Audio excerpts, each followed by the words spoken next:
সুপ্রিয় দর্শক শ্রোতা, আসসালামু আলাইকুম। দেখছেন বিডি আজকে টাইম। জানিয়ে দিব আজকে সর্বশেষ আন্তর্জাতিক খবর। শুরুতেই থাকছে সংবাদ শিরোনাম। ট্রাম্পের মৃত্যু হলে যুক্তরাষ্ট্রের হাল কে ধরবেন? ইরানের বিরুদ্ধে ক্রুজ মিসাইলের পুরো মজুদি ব্যবহারের সিদ্ধান্ত যুক্তরাষ্ট্রের।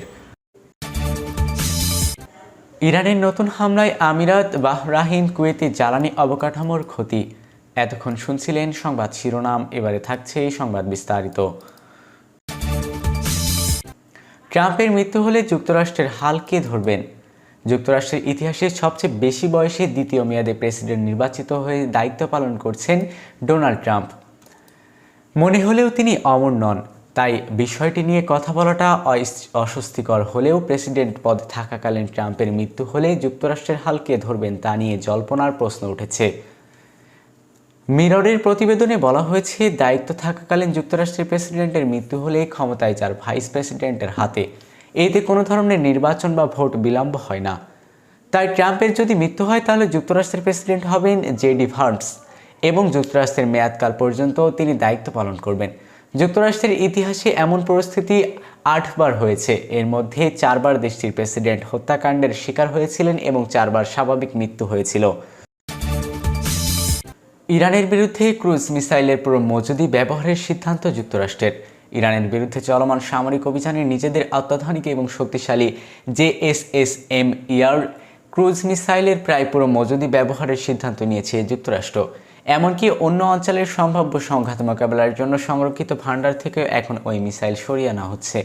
সংশ্লিষ্ট সূত্রের বরাত দিয়ে এক প্রতিবেদনে জানানো হয়েছে, মার্কিন প্যাসিফিক কমান্ডের মজুদ থেকে এসব অস্ত্র সরিয়ে সেন্ট্রাল কমান্ডের আওতাধীন যুদ্ধক্ষেত্র এবং যুক্তরাষ্ট্রের ফোর্ট ঘাঁটিতে পাঠানোর নির্দেশ দেওয়া হয়েছে।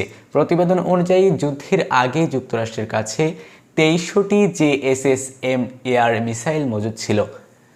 গত 4 সপ্তাহের অভিযানে ইতিমধ্যে 1000-এর বেশি মিসাইল ব্যবহার করা হয়েছে। বর্তমান পরিস্থিতিতে বিশ্বজুড়ে মার্কিন বাহিনীগুলোর জন্য মাত্র 425টি মিসাইল অবশিষ্ট থাকবে, তা অত্যন্ত নগণ্য।